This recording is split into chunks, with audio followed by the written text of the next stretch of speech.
my next guest, Alissa Peterson with SeaAhead. Thank you for coming in today. Hi, thanks for having me, Kate. I appreciate it. Put out some news today about everything that's been happening with SeaAhead. Now, this is the intersection of oceans, innovation, and sustainability, blue tech. Yes. So before we go into where SeaAhead's been all around the world lately, talk with us about the beginnings of SeaAhead here, focused in Providence, but looking to have a worldwide impact. That's great. Thank you. So SeaAhead has been, in the minds of its founders for a number of years, and we came together in January. So it's myself, Mark Wong, who was the Economic Development Director of Providence previous to this, and Jason Kelly, who's one of the principals of Moran Ship Agency. And we came together in January and incorporated in May, and so we've really been kicking it off since then.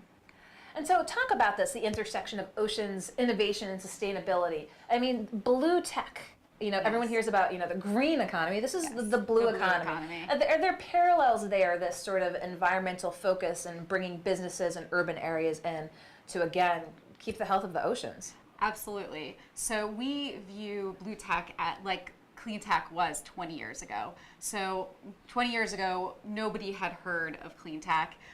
The price of solar panels was, 100 times what it is today, and the space was really starved for capital. And so what we are looking at is the blue tech space, taking innovations, say, in software for managing aquaculture farms, or in new sensor and data analytics technology that can help us better understand flooding on a more detailed scale than is currently available for coastal resiliency. So all of those kinds of technologies today, they don't have an investor base, a network base with which to support entrepreneurs that are coming out of the universities, that are coming out of larger businesses, and they are therefore not receiving the help that they need to be successful and be impactful.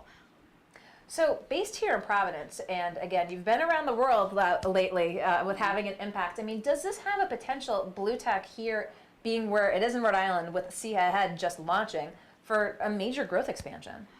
Yeah, so we see Southern New England as the heart of this new industry, basically. So Southern New England has what we would argue is the highest density of blue tech assets and capabilities of anywhere in the world, between our university system spanning, when we think about Southern New England, we think basically, from Boston all the way out to Woods Hole, down through all of Rhode Island into southeastern Connecticut.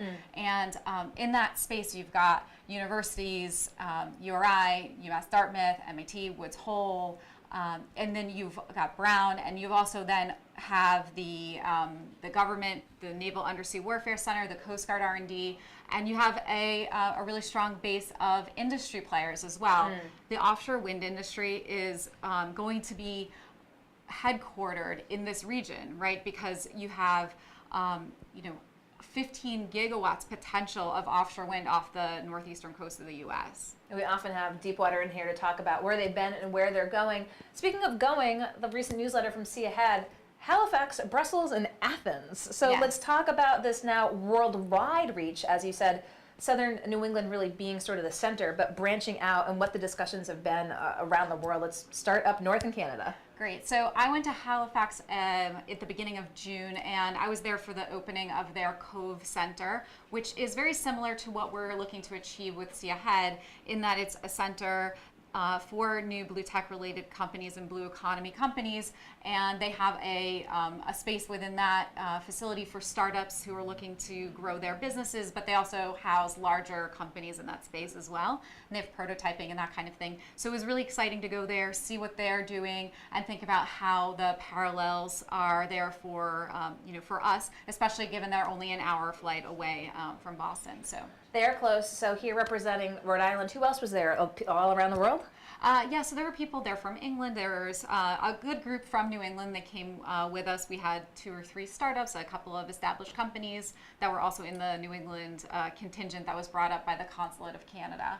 And then, if we move to Brussels, Mark went out to Brussels earlier this summer to go to a Blue Tech Invest event, and that was an event thrown by the EU in order to, gather investor support for their burgeoning blue economy as well. So they had a lot of startups pitching, and they brought investors in. So we were also represented for that. And then Athens. Athens was one of the largest shipping conferences in the world, and so our partner Jason Kelly went for that event, and he noticed while he was there quite a lot of talk about sustainability and all of the new regulations and policies that are going into place in the shipping industry. So one of the things that is important for understanding why now for this industry is understanding that there's been a large the shipping industry and the ports in general have escaped the sort of regulatory policies that have gone on in terms of emissions for the land-based transportation, and those things are just starting to come in. So ports and shipping are being regulated on a number of fronts, whether it's air emissions, carbon dioxide, noise. If you're talking also about the invasive species that come in ballast water. So there's a lot of things that they're dealing with all at the same time. And so they have a lot of need for innovation. So again, so it's kind of, as you said, this has been years in the works, but you're really off to the races since launching this year. What's next? So what's next? We are currently working with a number of startups to help them to grow their businesses and connecting them with sources of capital. We are also working on putting together our own investment vehicle so that we can also do investments in companies, and so we're working on putting that together. We're currently looking at and growing our corporate partnerships. Most of these, if you look around the world and the country, most of the innovation centers that support small businesses are supported by corporations which are interested in understanding what's coming around the corner. What are the kinds of innovations that they should either know about and therefore look to incorporate, or what should they be concerned about and therefore be prepared for. And so we are looking at and talking to a lot of corporate partners in order to help generate interest and excitement in this field. So I have a feeling we might be seeing some announcements from SeaAhead, maybe perhaps moving forward, as you can bring some more corporations under your wings. I certainly hope so. Well, I appreciate your taking the time to come in. We'll provide some more links as provided by SeaAhead, again, having just launched here in Providence. And you have operations up in Boston, yes? Yes, so we're here about 3/4 of the time, and we're up in Boston about 1/4 of the time. Okay, Providence is winning. We like it. We like to see, again, emerging businesses. And again, now with the blue tech industry, as you said, the potential for Southern New England really to be the leader worldwide. Yeah. Wanted folks to get a little more information on SeaAhead. So, yeah. Alissa Peterson, I appreciate you taking the time to come in today. Thank you. Thanks for having me. Don't go anywhere. We'll be right back here in the Navigant Credit Union Broadcast Center.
Hi everyone, welcome back to the Navigant Credit Union Broadcast Center. I'm GoLocal News Editor Kate Nagel. Thanks for joining us for the 4 o'clock show. Kicked off with GoLocal columnist Bob Whitcomb, talking as we usually do about all things national and local politics. Would also like to thank Alissa Peterson with SeaAhead.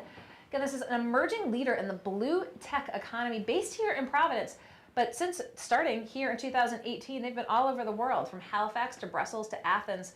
Again, looking at the intersection of oceans, innovation, and sustainability. Appreciate your taking the time to come in.